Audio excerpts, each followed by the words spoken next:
O AD do rei é o Mario, ala coroa, onire guerreia, encócimo pumbe é banto, gum é bom, e mora na lua cheia. O AD do rei é o Mario, ala coroa, onire guerreia, encócimo pumbe é banto, gum é bom, e mora na lua cheia. O candiogum do ventre de um tomber vem, o candiogum do ventre de um tomber vem pra aldeia. Deixou Aragueirê, trouxe o opé pra defender seu povo. E quem vai nascer de novo? Boa noite, boa noite, boa noite, boa noite, salve, salve, salve, todos, todas e todes. Vamos ter aqui mais um Grito de Encruzilhada, uma conversa deliciosa com Davidson Nkosi. Deixa eu ver se ele já está por aqui. Mandei o convite, vamos ver que demora um pouquinho, às vezes dá uma travadinha aqui no negócio, entendeu? Ah, já deu certo, tá vendo? Foi rápido. Deixa eu ajustar aqui a minha imagem, pronto. Tá me ouvindo? Tá me vendo? Eu tô lhe vendo. Te vejo, pai. A bênção. Xangô abençoe a bênção. Que alegria recebê-lo aqui.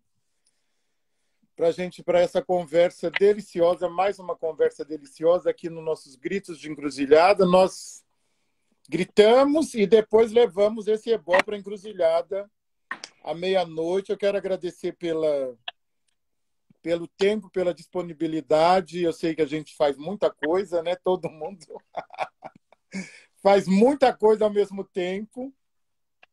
Então, eu já começo agradecendo pela disponibilidade,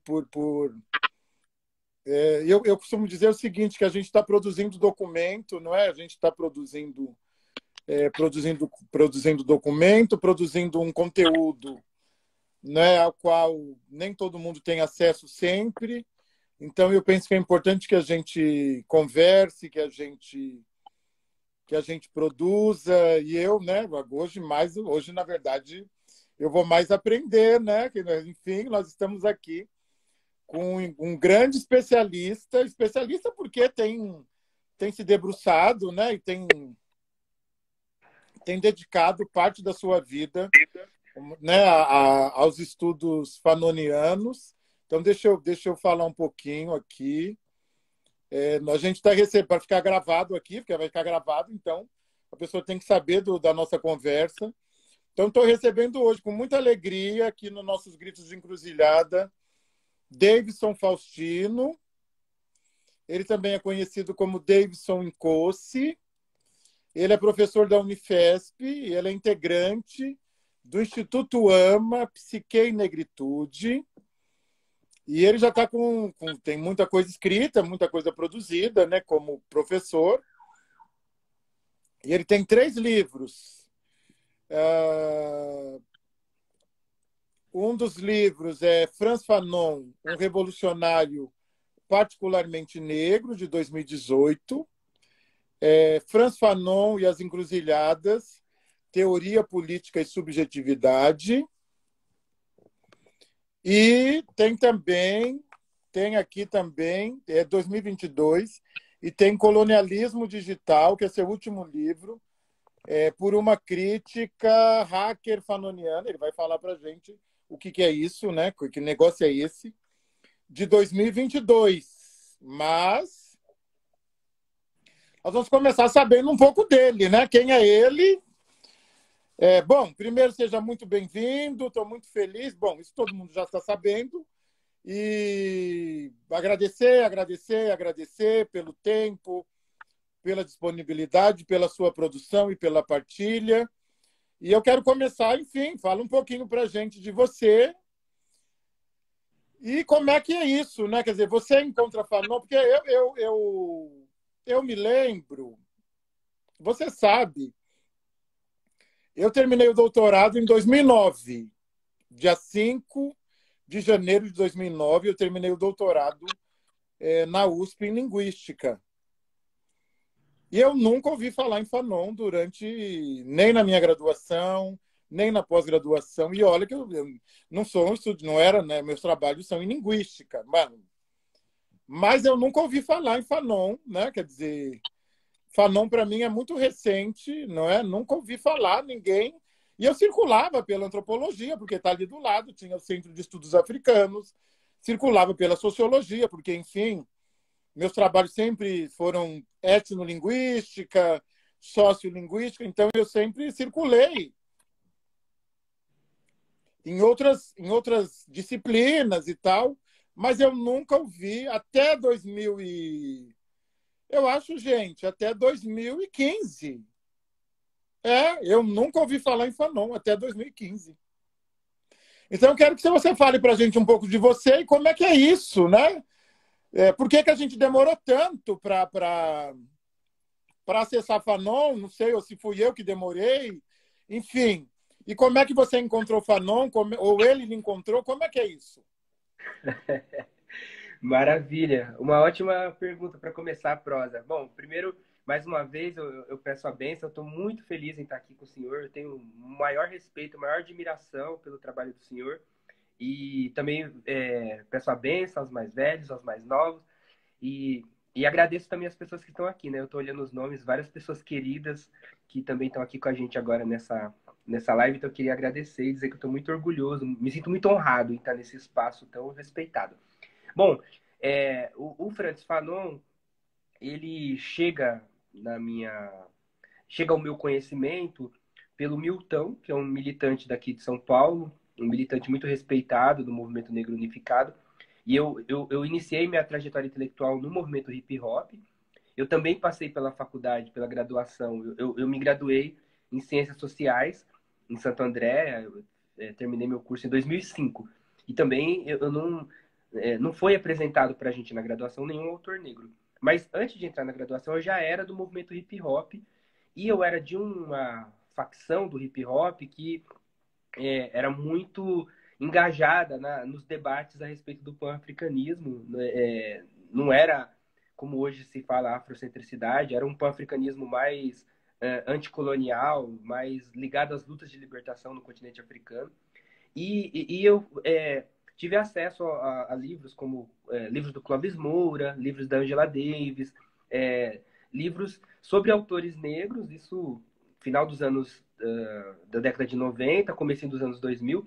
E foi nessa época que eu e meu grupo, a gente começou a fazer grupos de estudos sobre autores negros de esquerda, que era uma coisa que a gente fazia, e a gente começou a dar cursos de formação de base. E aí, em um dos nossos cursos, apareceu o Milton, dizendo assim, olha, vocês, muito legal essa iniciativa, mas tem alguns autores que vocês precisam conhecer, vão lá na minha casa, que a gente troca uma ideia. E aí, eu e mais uma galera do hip hop, a gente foi fazer uma visita na casa do Milton, e aí lá a Regina, companheira do Milton, fez um feijão delicioso, e aí eles sentaram e mostraram a biblioteca deles pra gente, e apresentaram o Fanon. Foi aí que o Milton disse a seguinte frase, assim, ó, vocês estão falando que é necessária uma revolução? Não é possível falar em uma revolução negra sem passar por esse autor aqui. E aí entregou pra gente 3 cópias que ele já tinha preparado. Uma cópia dos Condenados da Terra, uma cópia do Pele Negra, Máscaras Brancas e uma cópia da versão portuguesa do Em Defesa da Revolução Africana. Então, eu conheci o Fanon ali, e aí levamos para casa e fomos ler, e aí depois rolou uma identificação, né? Conforme eu fui lendo, eu falei, nossa, como que eu nunca tinha ouvido falar desse autor. Foi uma sensação inexplicável, assim, de catarse mesmo, né? E, ao mesmo tempo, uma sensação de alívio, assim, de repente estar como se eu estivesse conversando com alguém mais velho, dando algumas dicas que eu nunca tinha pensado antes, né? Mas também um incômodo, né? Ler Fanon é muito incômodo, tanto porque é uma leitura que não é fácil, mas também porque é uma leitura que nos mobiliza, né? Que eu costumo dizer, não é uma leitura cartesiana, que só está aqui no cérebro, né? É uma leitura que mobiliza também as vísceras, né? Que mobiliza também o o intestino para participar da reflexão. Então, foi uma catarse, né? Não tem outro termo. E aí eu comecei a estudar. E aí, não só eu, era um grupo de jovens negros. A gente começou a destacar o Fanon nos grupos de estudos. Então, isso era começo dos anos 2000. Só que, de fato, assim, o Fanon não era muito conhecido nessa época, até porque aquilo que o Fanon oferecia, de certa forma, não ia ao encontro daquilo que a maioria do movimento negro estava buscando, que era uma aposta nas políticas públicas, né? E o Fanon estava falando de outra coisa, pelo menos era assim que ele era lido por essa geração anterior do MNU. Foi só na década seguinte, a partir das ações afirmativas e da presença negra nas universidades, que o que o Fanon volta a ser lido, né? E aí já num outro contexto, né? Então não foi só o senhor, né? Eu acho que o Fanon ele aparece no Brasil na década de 70, na mão de Paulo Freire, de Glauber Rocha, de Florestan Fernandes. É, Depois ele volta a circular nas mãos de intelectuais negros e negras como Lélia Gonzalez, Clóvis Moura, como Hamilton Cardoso, o próprio Kut nas propostas lá do Cadernos Negros, mas depois, na virada do século XX para o XXI, ele vai perdendo espaço, né? Ele só retorna mesmo para o debate com a chegada, com a ampliação da presença negra nas universidades com as ações afirmativas, mas a gente só vai sentir isso mesmo já para 2010, 2012, 2015, e aí 2015 tem um boom, né? E aí acho que esse boom também teve a ver com também uma militância intelectual que contribuiu para visibilizar não só o Fanon, mas também outros nomes, como Lélia Gonzalez, como Neuza Santos Souza, entre outros, né? Então, eu acho que ele é possível de ser lido agora por uma conquista do movimento. E aí eu respondo a primeira pergunta, né?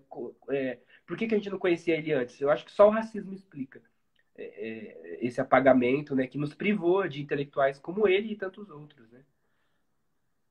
É isso, né? Quer dizer, sempre o racismo. E veja que aí você traz, né, que lá na década de 70 ele influencia, né, grandes pensadores, né, até o próprio Paulo Freire, mas só que ele não ganha nome, né? Ele não ganha. Eu mesmo fui saber dessa influência agora, recentemente. Né? Eu fui saber que ele está por trás desse pensamento revolucionário freiriano na educação agora, alguma coisa muito recentemente. Então, quer dizer, o quanto há, né, de utilização, né, desses saberes produzidos por pensadores negros, o quanto há mesmo, e aí você começa a ficar atento, né? É impossível você não revisitar, porque aí você revisita toda a sua formação e você vê o quanto ela está recheada, não é, de Lélia Gonzalez, de Angela Davis, né? Do próprio Fanon, desses autores todos, mas só que eles não aparecem, né? Quer dizer, então é mesmo essa coisa de usar sem dar o nome, né? Quer dizer, você começa a identificar verdadeiros plágios mesmo, né? Plágio. Essa é a grande verdade, né? Vamos falar a real, né? Vamos falar a real. Bom, nós estamos aqui, né? Você se debruçou, né? Desde a sua graduação e tem se debruçado bastante, né? Sobre Fanon, né? Sobre as teorias fanonianas. E aí a gente está aqui com um público que veio curioso, né? Para saber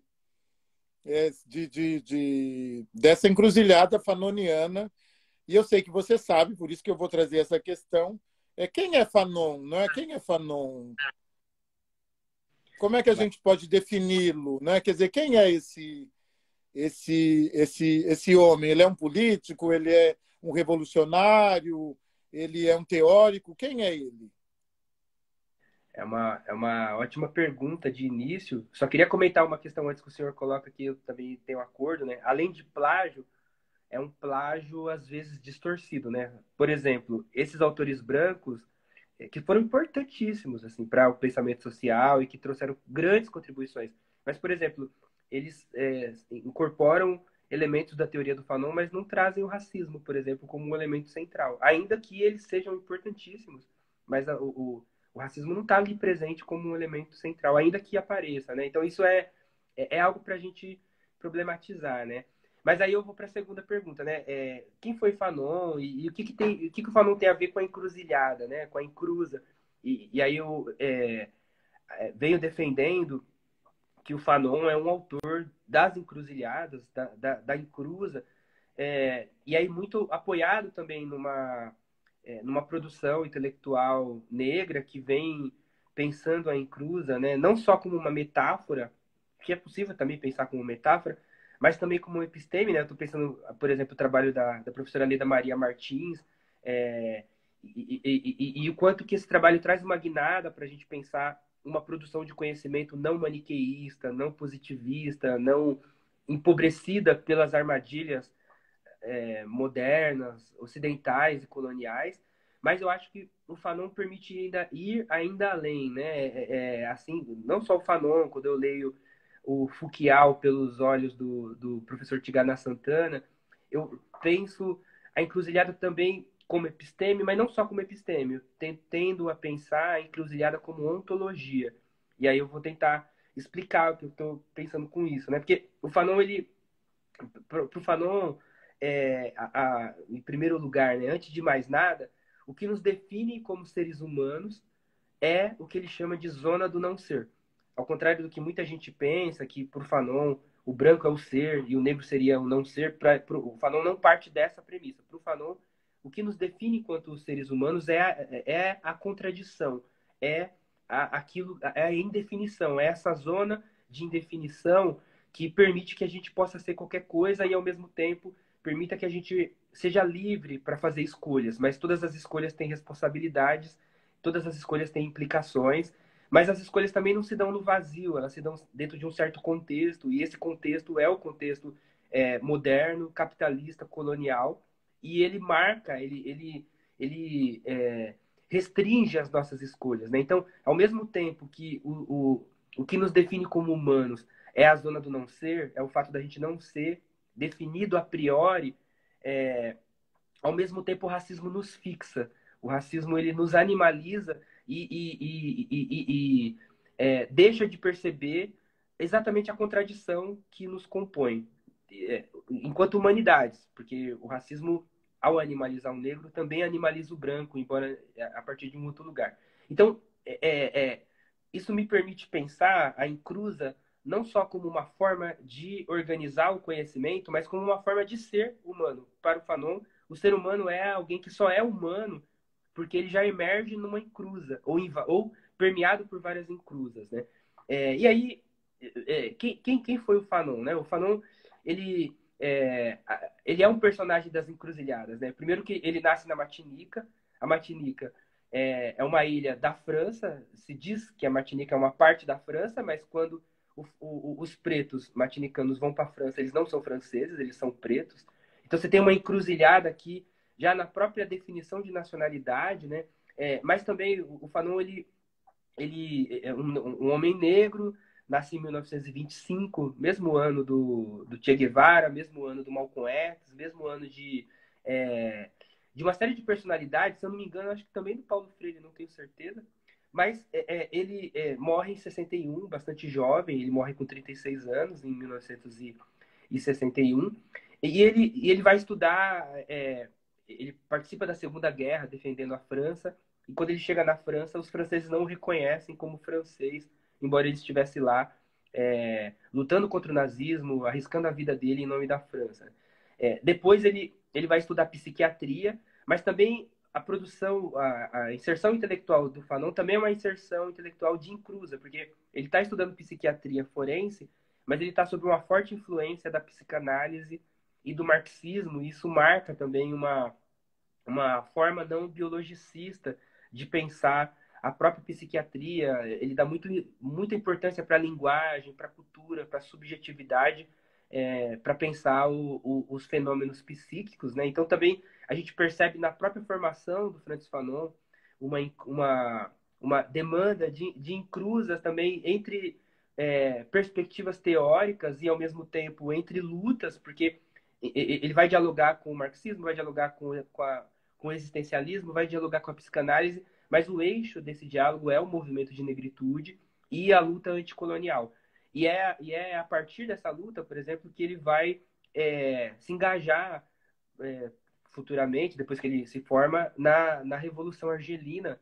Mas não só na Revolução Argelina, porque é a partir da Revolução Argelina que ele vai se engajar na defesa de uma revolução africana, de uma saída pan-africana para as independências que estavam acontecendo no continente africano depois da Segunda Guerra Mundial. Então, e isso também coloca o Fanon no lugar de encruza, porque ele era um martinicano, com uma formação francesa, que estava na Argélia, que era totalmente muçulmana. Os argelinos, Argélia é África, mas os argelinos, eles são, na maior parte, árabe-descendentes. Então, aos nossos olhos brasileiros, né, o Zidane, por exemplo, é um argelino. Para nós, eles seriam brancos, mas para os franceses, eles não eram brancos, eles eram negros. Mas também havia disputas identitárias no interior da África, porque a ocupação árabe na África também foi violenta, também resultou em conflitos étnicos e conflitos religiosos, né? A presença do Islã também foi bastante problemática no continente africano. Então, na Argélia, essa Argélia muçulmana, que o Fanon toma como sua, ele sendo um ateu e, ao mesmo tempo, se engajando numa ala revolucionária, né, da Revolução Argelina, que era uma ala laica, que defendia o direito de todas as religiões existirem, mas não defendia uma revolução islâmica. Essa ala que o Fanon se alia, ela foi muito importante para as reflexões do Fanon sobre a identidade, porque ele também está pensando uma cultura nacional, mas não uma cultura nacional essencialista, não uma cultura que fosse vista como algo a ser imposto aos indivíduos, mas como uma cultura que é vista como fruto da ação dos indivíduos.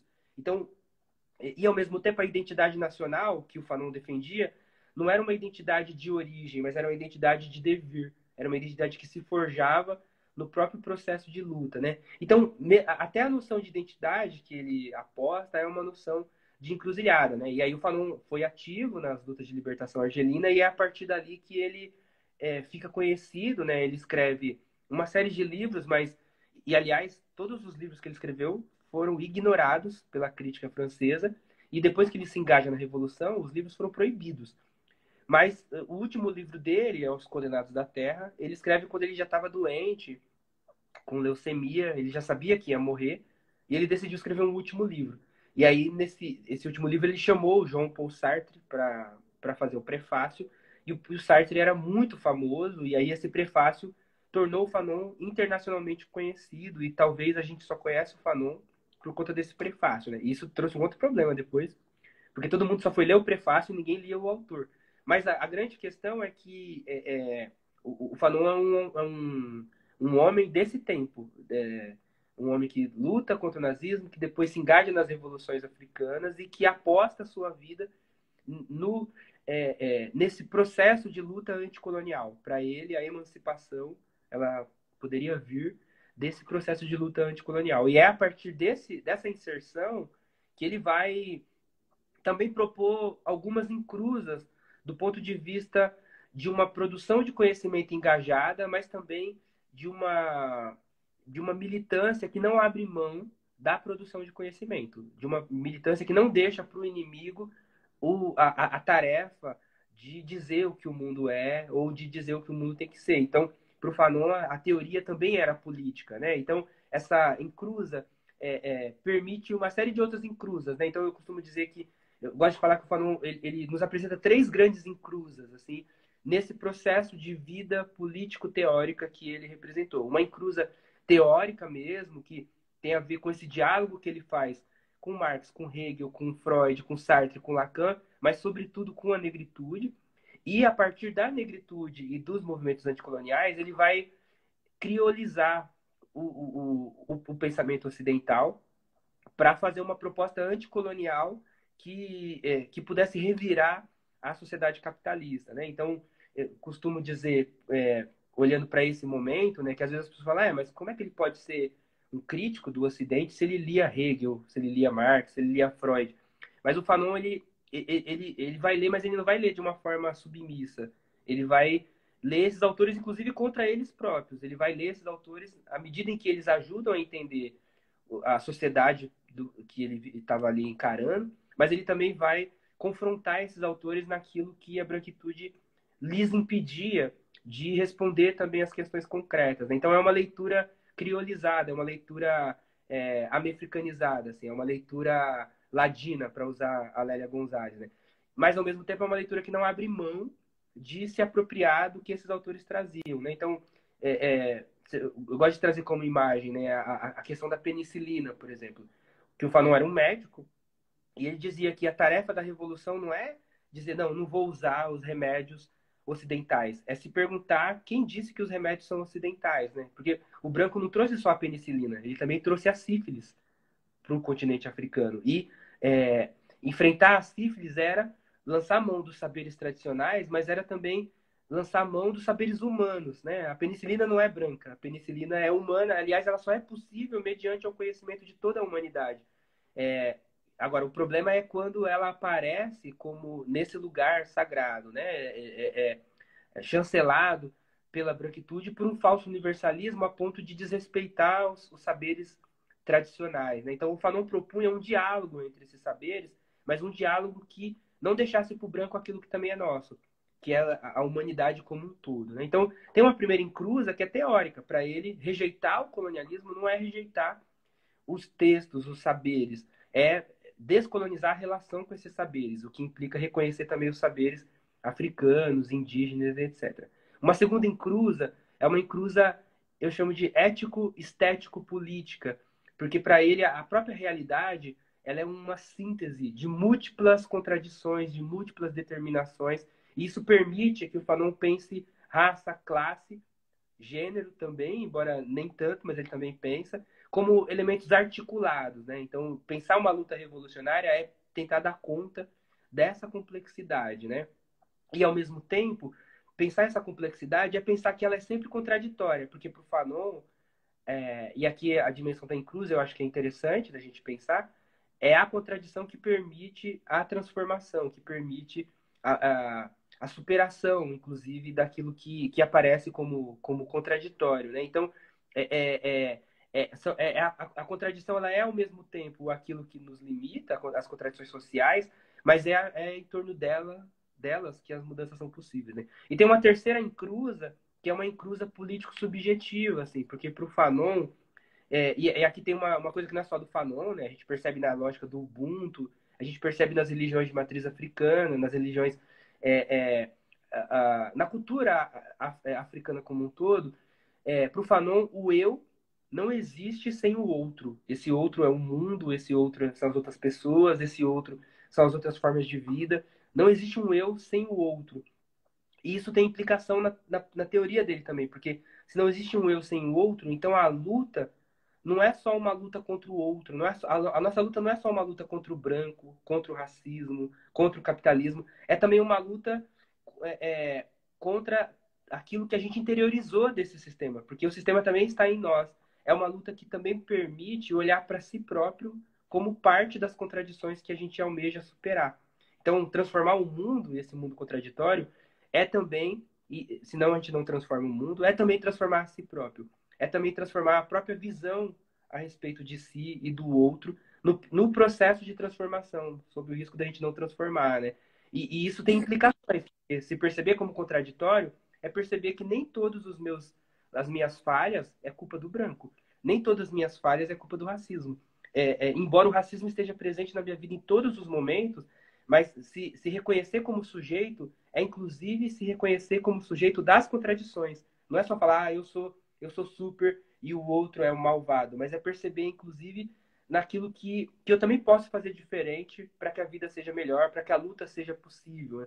E, ao mesmo tempo, sem luta não é possível, mas a luta também é um espaço. A luta não resume o conjunto da nossa vida, ela é uma dimensão fundamental da nossa vida, mas ela também pode ser algo que a gente usa para se distanciar de nós mesmos, para a gente não olhar as nossas próprias fragilidades.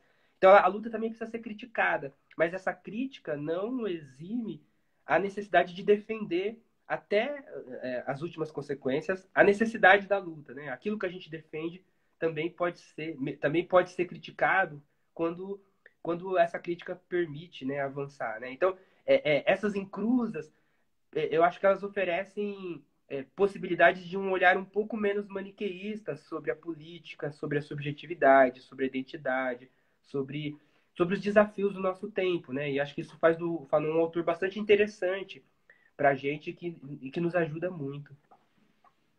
Olha só, o primeiro livro que eu li do Fanon, né, eu acho que todo mundo, é o Pele Negra, Máscaras Brancas, né? Acho que todo mundo, acho que não sei, acho que deve ser o mais popular e aqui no Brasil, não sei quando chegou, enfim, eu sei que um dia ele chegou na minha mão e eu li, né? Falei, vou ler.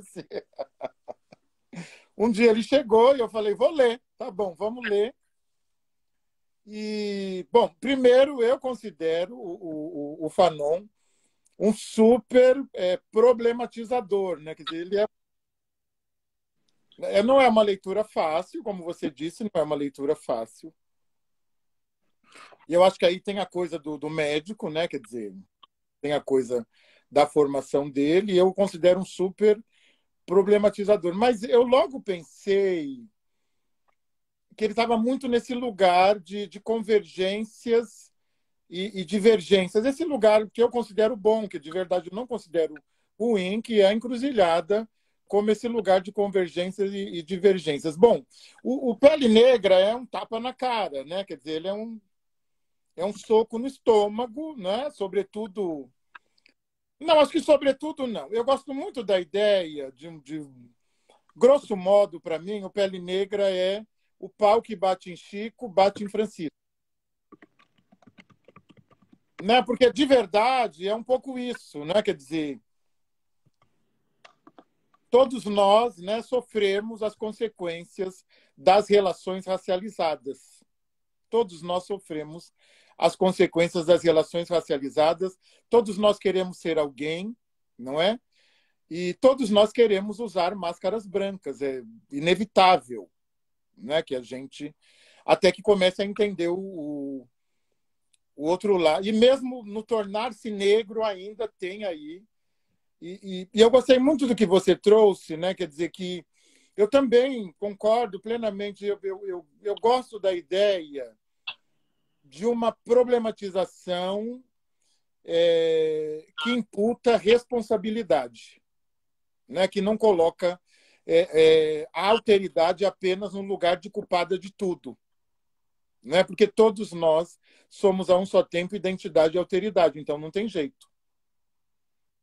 Então, nesse sentido, eu gosto muito do jeito de problematizar fanoniano. É isso mesmo? Faz sentido o que eu senti? Faz todo sentido, ô, Tata. E Tata, agora aqui no meu vício. Tá ótimo, Tata. Eu aceito. Tá tudo em casa. Mas eu acho perfeito, assim, né? Pensando em termos filosóficos, identidade e alteridade, para o Fanon, elas só existem enquanto relação de encruza mesmo. Não existe identidade sem alteridade e não faz sentido pensar alteridade também sem aquilo que lhe é exterior à alteridade, que, portanto, está na própria possibilidade do idêntico, né? Então, de alguma forma, isso tem muitas implicações políticas, né? Que é, por exemplo, pensar que, para o Fanon, pelo menos, é o branco que cria o negro. Mas o que ele quer dizer com isso? Não é que não tinha pessoas negras antes do racismo, mas o que ele está dizendo é que antes do racismo não havia necessidade das pessoas em África se denominar racialmente. Elas se denominavam em termos de nação, de cultura, de língua, as identidades passavam por outros elementos que não o racial. É o branco que chega no continente e não reconhece o africano como humano e cria o termo negro como uma forma de diferenciar, de excluir ou de suspender aquilo que o europeu estava criando para ele, que é uma noção de humano pautada na ideia de liberdade, pautada na ideia de igualdade, que fundamentou o direito burguês, que fundamentou a sociabilidade burguesa. O branco não podia reconhecer o colonizado, o negro da terra, os indígenas, ou o negro da Guiné como humano, porque senão ele desmantelava a base econômica do próprio capitalismo, que era a colonização, que era a escravidão. Então, o termo negro, ele surge para o Fanon nesse momento de interdição do reconhecimento das pessoas africanas ou indígenas como humanas. Mas ao criar o negro, o branco cria a si próprio como branco. Porque ao dizer o negro é isso, o branco deixa de se ver naquilo que ele aponta para o outro. Então, tanto o branco quanto o negro só existem em relação.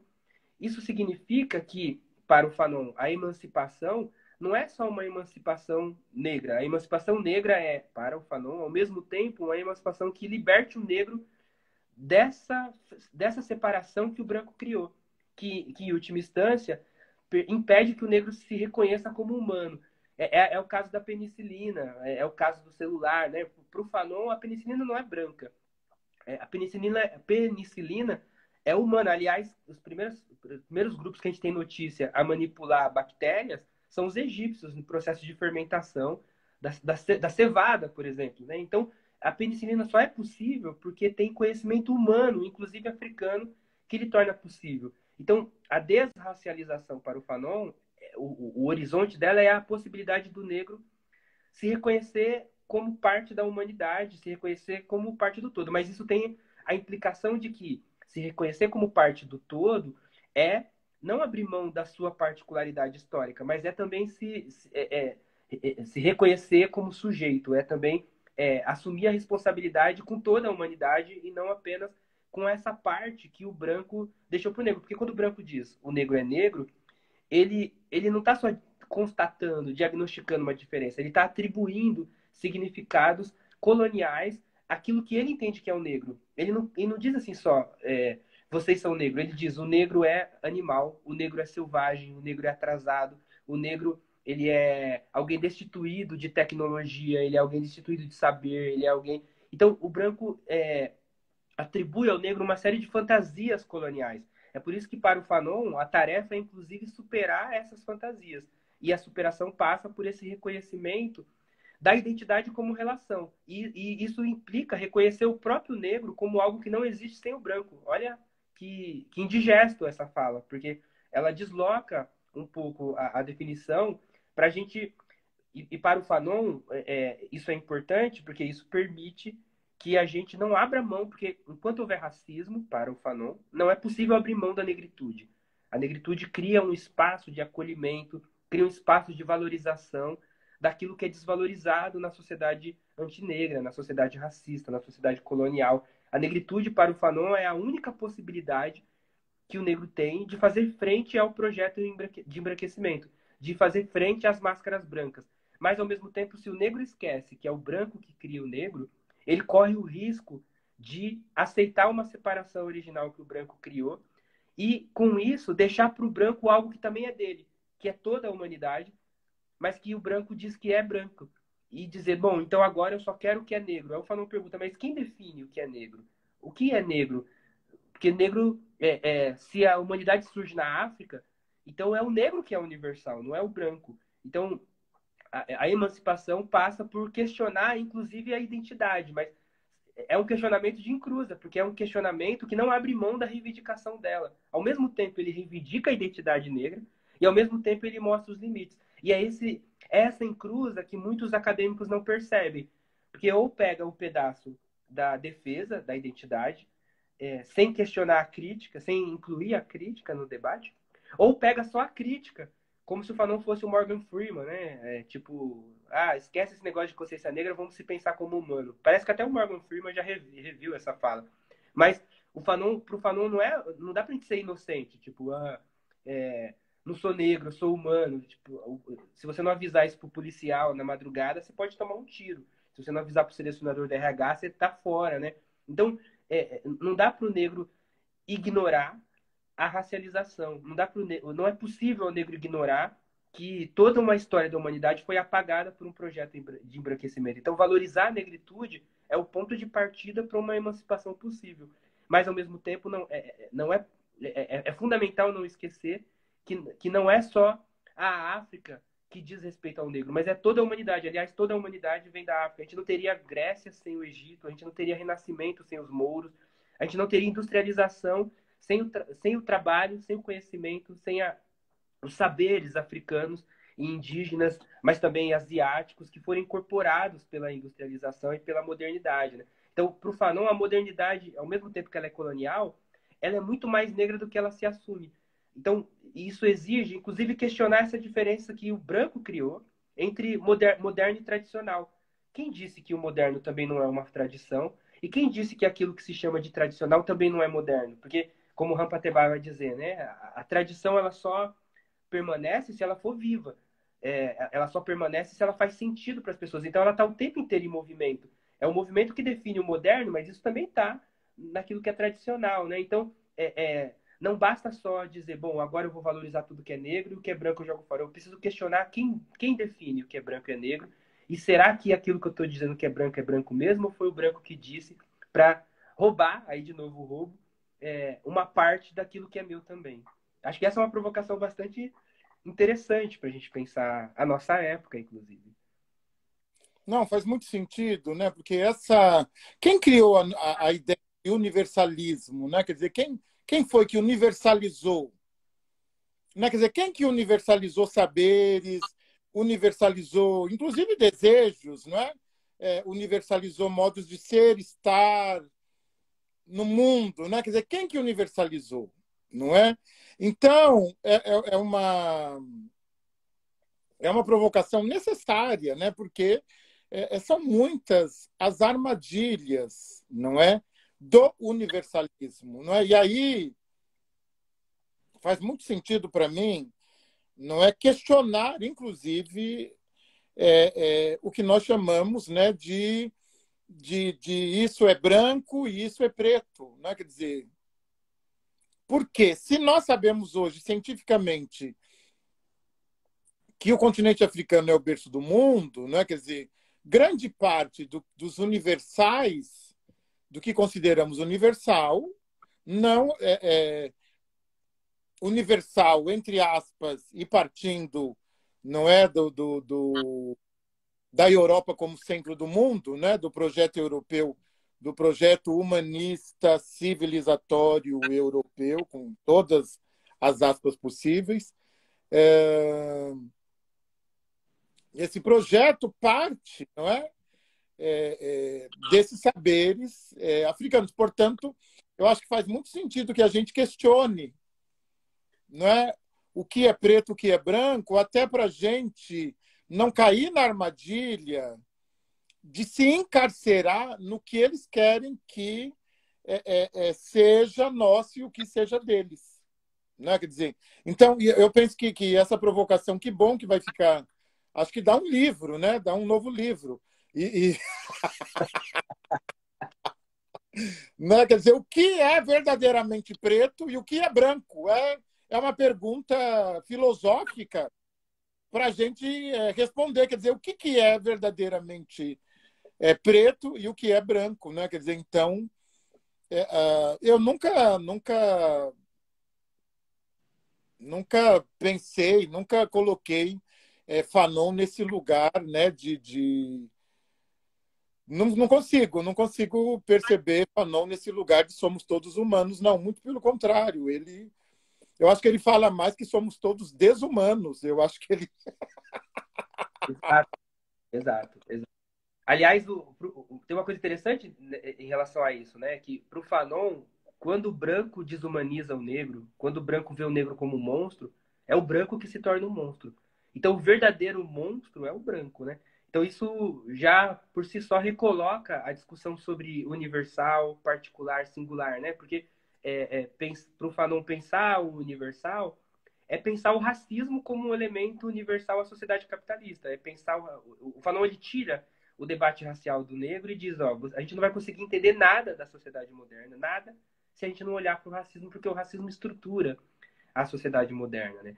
E isso não significa que não haja, por exemplo, particularidades culturais, né? Porque é óbvio que a Europa, por exemplo, ela passou pela Grécia. Os gregos eram escravistas, então é óbvio que os gregos, quando eles fossem pensar o ser humano, eles iam pensar o ser humano como pensamento. É óbvio que eles iam separar o inteligível do sensível e ia colocar o inteligível acima. É óbvio que os cristãos, né, se a gente pegar a escolástica, essa escola, por exemplo, agostiniana, aliás, Santo Agostinho, um negrão não, mas um africano que nunca saiu da África, né? Hipona é onde é a Argélia. Mas é óbvio que essa filosofia medieval vai separar corpo e alma, vai tratar o corpo como pecado e a alma como mais próxima de Deus, porque ela já nasce dessa separação originária, que vai privilegiando, que vai parcelando a nossa existência e privilegiando um pedaço, né? Então, isso tem, por exemplo,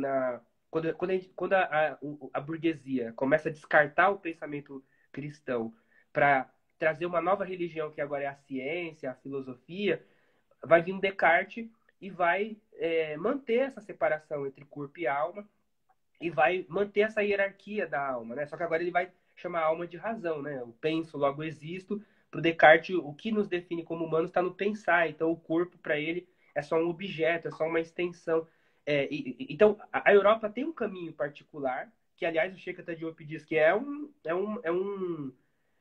desvio mal sucedido na história da humanidade, que não representa o todo da humanidade, mas que, graças ao capitalismo, essa particularidade ela passa a ser empurrada goela abaixo para o resto do mundo. Mas a Europa tem uma particularidade que, quando a gente estuda as filosofias indianas, a gente vê outros caminhos. Quando a gente estuda as várias filosofias africanas, a gente vê outros caminhos. Então, pensar o negro e o branco como relacional não é abrir mão de reconhecer as particularidades culturais e históricas, né? E mesmo dentro do continente africano, a gente tem diferenças, por exemplo, entre o candomblé Nagô, o candomblé Queto e o candomblé de Angola, por exemplo. Então, pensar as particularidades pensar, inclusive, como que cada uma delas também vão ser pautadas por diversas diferenças no seu interior. Então, questionar essa fixação que o branco criou de negro e branco não é ignorar essas diversidades, mas é não perder de vista o seu caráter histórico, né?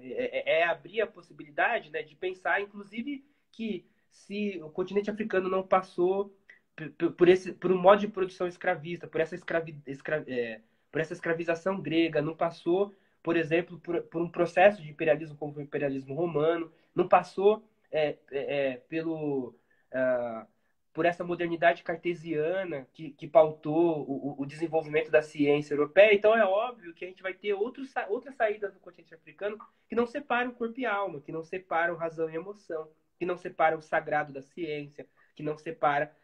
Mas como é que o branco vai ver essa diferença? Ele vai ver como atraso. Ele vai ver, aliás, a própria definição que define a filosofia como surgida na Grécia, ela já é etnocêntrica, porque ela parte da ideia de que você só tem filosofia quando a religião deixa de estar presente como elemento de explicação, né? Então, trazer essa perspectiva relacional inclusive, pensar nesses fluxos históricos, né? E esses fluxos históricos permitem revelar coisas muito interessantes sobre a história da humanidade. Não só sobre o negro. Permite pensar que trazer o negro permite trazer, inclusive, os africanos para o centro daquilo que a gente chama de humanidade, ou que a gente poderia chamar. Por exemplo, né, quando a gente olha o Renascimento foi importante para a história ocidental e ele trouxe elementos novos para a história da humanidade, mas sem os mouros, e quem eram os mouros? Os mouros eram africanos, muçulmanos, mas africanos, que vão levar para a Península Ibérica um conjunto de saberes que estava circulando no mundo e que passava pelo norte africano, né? Passava por Timbuktu, passava pelo Mali. O que os mouros levam para a Península Ibérica? Eles levam o zero indiano, eles levam o algarismo arábico, mas eles levam também um conjunto de técnicas, de saberes que passavam pelas universidades em Timbuktu, né? Então, e aqui que está uma questão, né? Rejeitar o Renascimento só como um projeto branco é falso, porque o Renascimento não seria possível sem os pretos.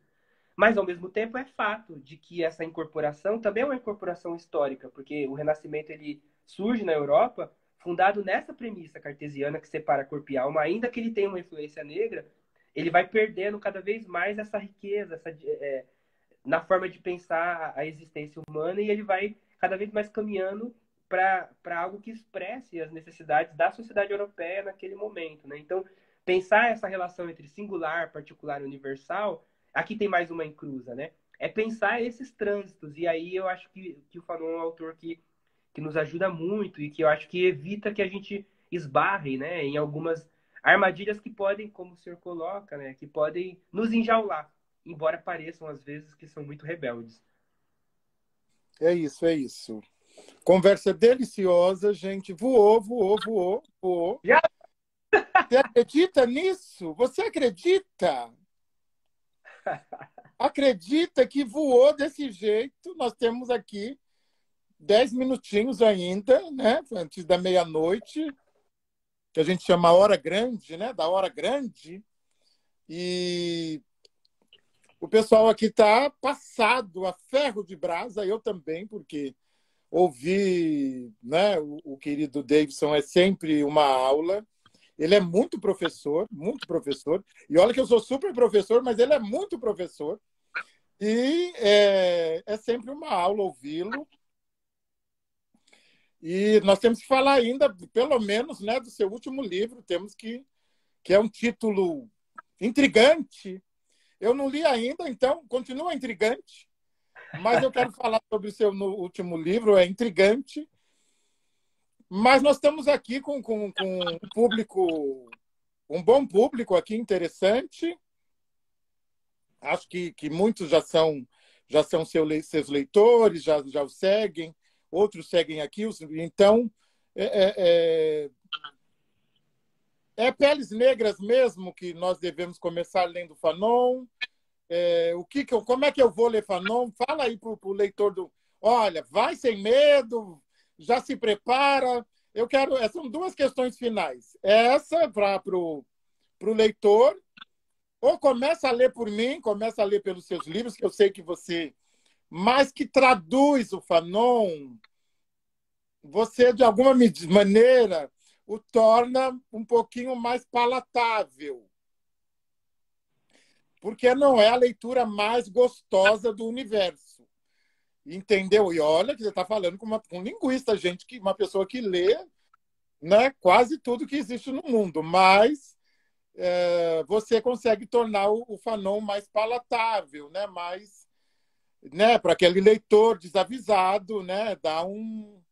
Então, fala aí, olha, começa pelo meu livro, tal, e depois vai para tal livro e dá uma dica aí, dica mesmo, agora é dica de blog, para os leitores do Fanon. Algumas pessoas perguntaram aqui como é que eu começo lendo e tal. E depois eu quero que você me fale um pouco do seu último livro, por favor. Maravilha. Bom, é uma pergunta difícil, né? Por onde começar? Eu acho que depende do que cada um busca, depende do que cada um tem de acúmulo. O Fanon é um autor difícil, é um autor intragável, não só porque escreve, porque é um erudito que traz muitas citações de áreas distintas, né? Então exige às vezes do leitor passear da filosofia para a psicanálise, do existencialismo para o marxismo, da negritude para a afrocentricidade. Eu acho que o Fanon cobra isso da gente, mas ele é intragável porque ele traz coisas que são doloridas de ler e às vezes a gente empaca, mesmo que a gente está entendendo tudo, a gente trava ali porque mexe com coisas às vezes que a gente nem sabia que estavam feridas que a gente nem sabia que estavam abertas, assim. Ele propõe apertar ali como se fosse um furúnculo, assim, para tirar toda a pus, mas dói. Então tem hora que a gente prefere também não mexer ali, né? Então ele não é um autor fácil, mas é possível cair de cabeça, entrar de cabeça, né?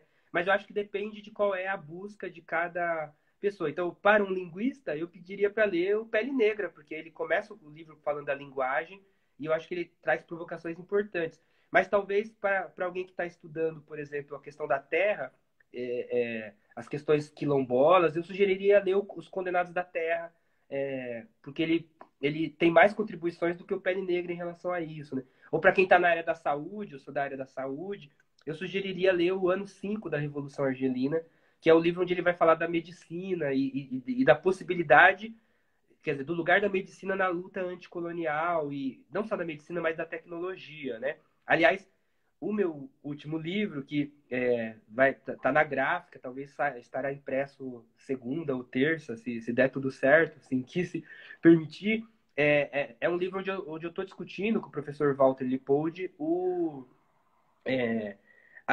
as tecnologias da informação, a internet, o papel da internet nas novas possibilidades de dominação e exploração do trabalho, mas também de dominação. Então, a gente discute como que o racismo e o capitalismo contemporâneo têm gerado, a partir da internet, novas formas de divisão do trabalho, novas formas de dominação, que a gente chama ali de colonialismo digital. Então, a gente dialoga com todo um estudo, principalmente o estudo do professor Tarcísio Silva, sobre racismo algoritmo, sobre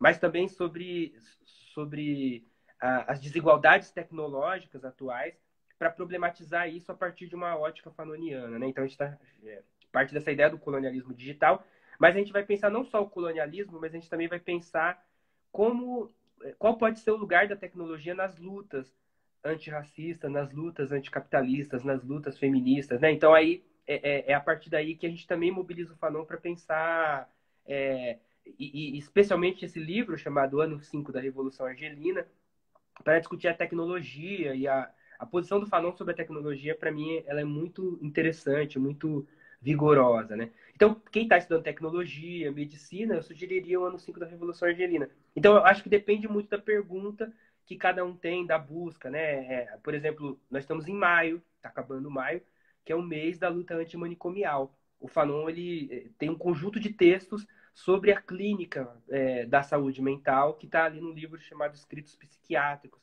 que é um livro interessantíssimo e que traz muitas contribuições. Ele vai ali sugerir, por exemplo, que o hospício é colonial e que pensar, portanto, uma luta antirracista passa por uma crítica antimanicomial, já que é a população negra que vai ser violentada nos hospícios.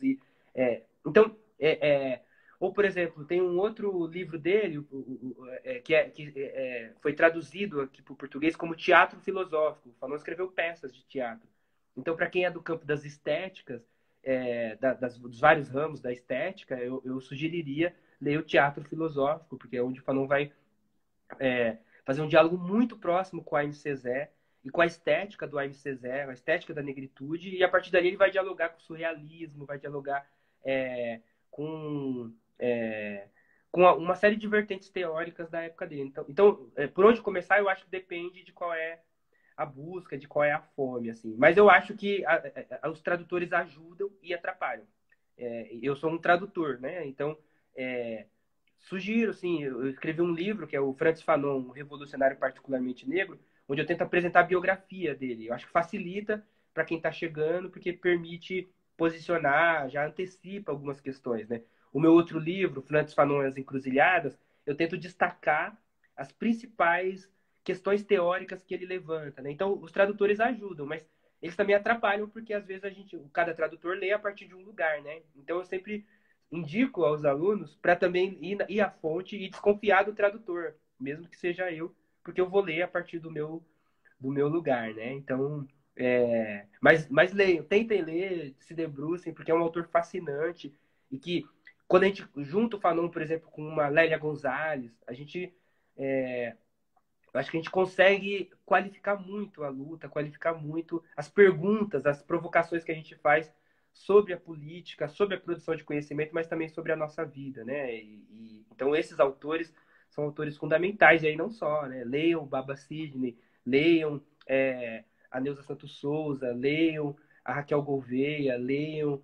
enfim, tem um conjunto de intelectuais trazendo provocações muito pertinentes, né? Que eu acho que não apenas dão respostas, mas acho que ajuda a gente a qualificar as perguntas, né? Que conversa, hein? Que conversa deliciosa. Fluiu. Eu estou muito satisfeito, não é? E estou muito preenchido com essa conversa e com as suas contribuições. Bom, não poderia ser diferente, né? Porque é resultado de empenho, né? De dedicação, de tempo, enfim, de coragem, né? Porque é um ato corajoso também, né? Você se debruçar, né? sobre questões, né? Que no nosso caso, são justamente as nossas feridas abertas, né? A gente está se debruçando sobre alguma coisa que vai doer e vai nos colocar num lugar indigesto, inclusive, e vai nos confrontar, né? E vai falar, ó, não é por aí, ou é por aí, ó, você está fazendo isso, condicionado. Eu acho que o Fanon tem muito, ele diz muito isso, ó, cuidado, né? Fique atento. O que você está chamando de luta também não é tão luta assim, é apenas reprodução. Então, o Fanon, ele. Eu acho que é para a gente trazer o espírito do Fanon para a gente conversar com ele, porque realmente. Então, Baba, aquilo que a gente defende também merece ser criticado. Acho que essa é uma questão. É isso, é isso, é isso. Esse lugar indigesto, né, que você já tomou como mais apropriado, como certo, não é? Quer dizer, há uma rede complexa atuando, inclusive, nas nossas escolhas diante das lutas. Essa é a grande verdade, né? Quer dizer, ninguém está imune, não é? A essa rede complexa de colonialismo, de racismo, de universalismo. Ninguém está imune aos ismos, não é? Então, eu estou muito feliz, eu quero agradecer imensamente. Eu sei, a gente trabalha muito, todo mundo trabalha muito, não é? Então, a sua generosidade de dar aqui para as pessoas que estiveram conosco, né, um tempinho, para motivar a leitura, né, para oferecer, para partilhar alguma coisa que você já acessou. Então, eu estou muito feliz, eu tenho só que agradecer, quero agradecer a todos, todas e todos que ficaram conosco aqui, das 11 até meia-noite e um. Agora vamos para a encruzilhada. E deixa o seu salve final aqui. Faço questão que você termine aqui para ficar registrado a importância da sua presença aqui nesse projeto, que são os Gritos de Encruzilhada. Bom, eu só quero agradecer, Zâmbia Quartessá, pela acolhida, pela oportunidade de estar diante de uma pessoa que eu admiro muito, que eu leio e que eu sempre aprendo, sempre que eu encontro o senhor, eu aprendo e aprendo sempre com uma alegria, né? Eu acho que tem aqui também uma encruza que é uma contribuição africana para o mundo, que é a possibilidade, inclusive, do conhecimento ser transmitido, né, a partir de uma forma acolhedora, e o senhor representa isso, assim, no seu jeito de trazer as questões, de fazer as provocações, sempre muito respeitoso, mas ao mesmo tempo sempre também nos provoca, né? Então eu queria falar da minha alegria de estar aqui na vossa presença, mas também na alegria de estar aqui, né, meia-noite e dois, agora com 117 pessoas aqui conosco e com as pessoas que vão assistir depois, e dizer que eu estou muito honrado, né, e feliz também de ver os nominhos conhecidos aqui de pessoas queridas. Então eu queria agradecer, pedir a sua bênção e dizer que eu estou muito feliz em estar aqui, e a gente segue e a gente se encontra nas encruzas. Aueto, Aueto, Aueto, muito obrigado. Saravá, e vamos lá, muito obrigado mesmo. Até a próxima. Até, Baba.